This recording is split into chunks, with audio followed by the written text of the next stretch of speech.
നന്മ 24ലേക്ക് എല്ലാവർക്കും സ്വാഗതം. കാക്കനാട് കരുണാലയത്തിൽ ക്രിസ്തുമസ് ആഘോഷം നടന്നു. ഇവിടുത്തെ ക്രിസ്മസ് ആഘോഷത്തിന് ഒരു പ്രത്യേകതയുണ്ട്. ഇവിടെ താമസിക്കുന്ന ആളുകളെല്ലാം ആരോഗ്യമില്ലാത്ത ആളുകൾ, അതുപോലെ തന്നെ വിവിധ അസുഖങ്ങളൊക്കെ ബാധിച്ചിട്ടുള്ള ആളുകളൊക്കെയാണ് ഇവിടുത്തെ അന്തേവാസികൾ.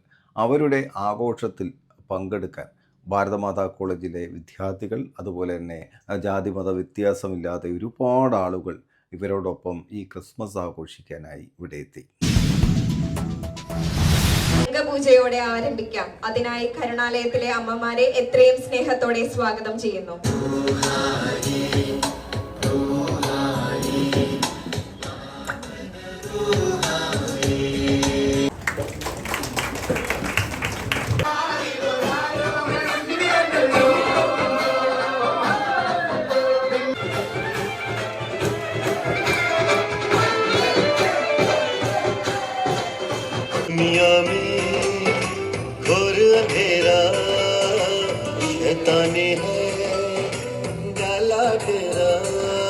കളകളരാകും മിട്ടിക്കാറ്റിൻ കുളിരായി ഒഴുകും കാട്ടാറെ വരുവരുവിൻ പാടാ ഹല്ലേലൂയ.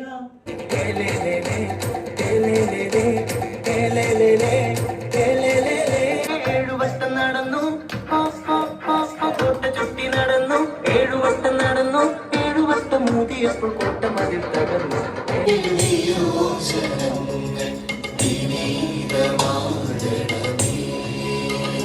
ദാവീദിന്റെ പട്ടണത്തിൽ നിങ്ങൾക്കായി ഒരു രക്ഷകൻ, കർത്താവായ ക്രിസ്തു ജനിച്ചിരിക്കുന്നു. ഈ സദ്വാർത്ത പ്രഘോഷിക്കുവാനാണ് നാം എല്ലാവരും ഇന്നിവിടെ കൂടിയിരിക്കുന്നത്. കരുണയുടെ ആലയം എന്ന് വിശേഷിപ്പിക്കാവുന്ന കരുണാലയത്തിന്റെ ദിനവും ക്രിസ്മസ് ആഘോഷവും ഒന്നു ചേർന്നിരിക്കുന്ന ഈ മംഗള സുദിനത്തിൽ ഏവർക്കും സ്വാഗതം ആശംസിക്കുന്നതിൽ എനിക്ക് ഏറെ സന്തോഷമുണ്ട്. എല്ലാം വളരെ സന്തോഷവതികളായിരിക്കും. അത് ഭയങ്കര കാര്യമാണ് കേട്ടോ, അല്ലേ? നമ്മുടെ പ്രയർ ഡാൻസ് ഒക്കെ സൂപ്പർ ആയിരുന്നു അല്ലേ? എല്ലാവരും അങ്ങോട്ടും ഇങ്ങോട്ടൊക്കെ നോക്കി മനോഹരമായിട്ട് കളിച്ചു. അപ്പോൾ ക്രിസ്മസ് എന്ന് പറഞ്ഞ് നിങ്ങളിങ്ങനെ കാത്തിരിക്കുമ്പം അത് വലിയൊരു കാത്തിരിപ്പാണ്. ഒത്തിരി പേര് ഒരുമിച്ച് കൂടുന്നു. ആദ്യം നമ്മൾ നന്ദിയോട് ഓർക്കേണ്ടത് നിങ്ങൾ ഓരോരുത്തരെയും സ്നേഹത്തോടെ ശുശ്രൂഷ ചെയ്യുന്ന ബഹുമാനപ്പെട്ട സിസ്റ്റേഴ്സ് അല്ലേ, പ്രധാനപ്പെട്ടവരാണ്. അവരാണ് നിങ്ങളുടെ എല്ലാം. അവരെ സഹായിക്കുന്ന ഒരുപടി നല്ല മനുഷ്യർ ഉണ്ട്, ബെനഫാക്ടേഴ്സ് നമ്മൾ വിളിക്കും. പിന്നെ നിങ്ങളുടെ ഈ ആഘോഷം മനോഹരമാക്കാനായിട്ട് നമ്മുടെ ഈ തൊട്ടടുത്തുള്ള നമ്മുടെ നാട്ടുകാര്, സെന്റ് മേരീസ് യൂണിറ്റ് അംഗങ്ങൾ, പിന്നെ നിങ്ങൾക്ക് സന്തോഷം പകരാൻ ഇവിടെ എത്തുന്ന നമ്മുടെ പ്രിയപ്പെട്ട നമ്മുടെ കോളേജ്, ഭാരത് മാതാ കോളേജിലെ കുട്ടികൾ. അപ്പൊ എനിക്ക് ഒറ്റ വാക്യം പറയാനുള്ളൂ, ഈ ക്രിസ്മസ് പരസ്പരം കൊടുക്കുന്നതിന്റെ ഏറ്റവും വലിയ ആഘോഷമാണ്. പിതാവായ ദൈവം തന്റെ മകനെ ഭൂമിക്ക് കൊടുക്കാൻ തയ്യാറായി. Time of giving. ഈശോ വന്നപ്പോ മാതാവ് ജീവിതം കൊടുക്കാൻ തയ്യാറായി. കൊടുത്തവർ മാത്രമേ അല്ലെ കന്നാലിക്കൂട് കൊടുത്ത വീട്ടുകാരൻ. അപ്പൊ കൊടുത്തവർക്ക് മാത്രമേ ക്രിസ്മസിന്റെ ഭാഗമാകാൻ പറ്റുള്ളൂ. സത്രം കൊടുത്തില്ല, സത്രം ക്രിസ്മസിന്റെ ഭാഗമല്ല. അപ്പൊ കൊടുക്കുന്നവർ നിങ്ങൾ എന്താ, നമ്മുടെ ബഹുമാനപ്പെട്ട സിസ്റ്റേഴ്സ് അവരുടെ സ്നേഹം നിങ്ങൾക്ക് തരുന്നു. ബെനഫാക്ടേഴ്സ് അവരുടെ പണവും അവരുടെ നന്മകളും നിങ്ങൾക്ക് തരുന്നു അല്ലെ. ചുറ്റുമുള്ളവർ നിങ്ങളെ ഒപ്പമായിരിക്കുന്നു. പ്രിയപ്പെട്ട കുട്ടികൾ പ്രാക്ടീസ് ഒക്കെ ചെയ്ത് അവരുടെ സമയം. അതുകൊണ്ട് നൽകാത്തതൊന്നും ക്രിസ്മസ് അല്ല. ഇപ്പൊ നമ്മളിങ്ങനെ നടക്കാനൊക്കെ അച്ഛനിങ്ങനെ വഴികളിൽ കൂടെ പോകുമ്പോൾ വീടുകളിലേക്ക് നോക്കുമ്പോൾ ഒത്തിരി ലൈറ്റുകളൊക്കെ തൂങ്ങിക്കിടന്ന വീടുകളുണ്ട് അല്ലെ, ഒത്തിരി നക്ഷത്രങ്ങൾ ഇടുന്നുണ്ട്. പക്ഷെ ആ വീടിന്റെ വാതിൽ അടഞ്ഞു കിടക്കുമായിരിക്കും എപ്പോഴും. അവിടെ ആളുണ്ടോ ഇല്ലയോ എന്നറിയില്ല.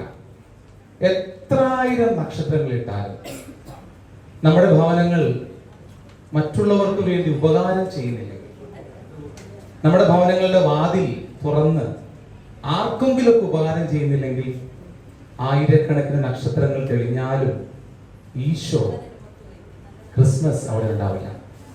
കൊടുക്കാത്തതൊന്നും ക്രിസ്മസ് അല്ല.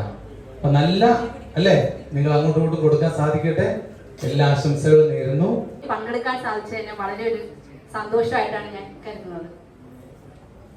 നമുക്കറിയാം, കരുണാലയം എന്ന് പറയുമ്പോൾ അവിടെ മതമില്ല, ജാതിയില്ല, വർണ്ണവിവേചനങ്ങളില്ല. അങ്ങനെയുള്ള ഒരു ആലയമാണ് കരുണാലയം. ഇവിടെ എന്ത് പരിപാടി വരട്ടെ, ഞാൻ സത്യം പറഞ്ഞാൽ ഇവിടെ ഒരു അംഗത്തെ പോലെയാണ് ഞാൻ കരുതുന്നത്.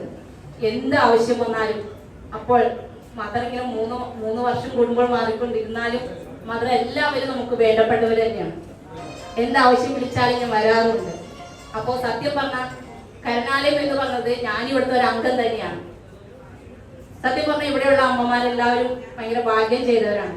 കാര്യം ഈ പ്രായത്തിലും അവർക്ക് ഇതുപോലെ ഒത്തൊരുമിച്ചിരിക്കാനും പാട്ടുപാടാനും നൃത്തം ചെയ്യാനും ഒക്കെ കഴിയുക എന്ന് പറയുന്നത് മറ്റുള്ളവരെ അപേക്ഷിച്ച് വലിയൊരു കാര്യമായിട്ടാണ് കരുതുന്നത്. പറയേണ്ടതെന്ന് എനിക്കറിയില്ല. ബിക്കോസ് ഞാൻ കരുണാലയത്തിലോട്ട് എന്നെ പാരിസ്മാതാ കോളേജിലെ കുഞ്ഞുങ്ങൾ വിളിച്ചപ്പോൾ എനിക്കറിയില്ലായിരുന്നു ഇവിടെ എന്താണ് നടക്കുന്നതെന്ന്. ഇവിടെ വന്നപ്പോൾ മദർ എനിക്കൊരു ചെറിയൊരു ടൂർ തന്നു. അതിൽ നിന്ന് എനിക്ക് കുറേ കാര്യങ്ങൾ കണ്ടു. അത് കുറേ വിഷമമാണ് കാര്യങ്ങൾ. അതുകൊണ്ട് ഇവരോട് എന്താ പറയണ്ടേ എന്ന് എനിക്കറിയില്ല. പ്രത്യേകം എനിക്ക് ഇതിനകത്ത് ഒരു കാര്യം ഞാൻ നോട്ട് ചെയ്തത്, ഈ കരുണാലയത്തിലെ സിസ്റ്റേഴ്സ്, മദറും സിസ്റ്റേഴ്സും അവർ ചെയ്യുന്ന ഈ ഒരു പുണ്യ പ്രവൃത്തിയാണ്.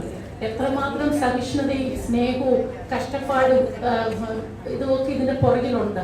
ഇതൊന്നും ഈസി ആയിട്ടുള്ളൊരു കാര്യങ്ങളല്ല. ഇത്രയും ഇൻമേറ്റ്സിനെ അവരെ ഇത്രത്തോളം നല്ലതാക്കി ഇവിടെ കൊണ്ടുപോകണമെങ്കിൽ അതിന് അതിൻ്റെതായ ബുദ്ധിമുട്ടുകളുണ്ട്. അതിനുള്ള കൃപ അവർക്ക് ഓരോരുത്തർക്കും ദൈവം തമ്പുരാൻ നൽകി.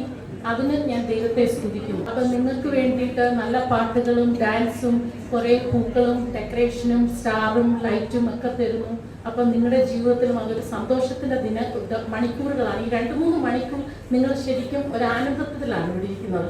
അത് ഒരുക്കിയ അവരെ ഓർത്തും ഞാൻ ദൈവത്തെ സ്തുതിക്കുന്നു. ഇന്നത്തെ തലമുറയിൽ ഇത്രയും നല്ല കുഞ്ഞുങ്ങളുണ്ടല്ലോ എന്നോർത്ത്.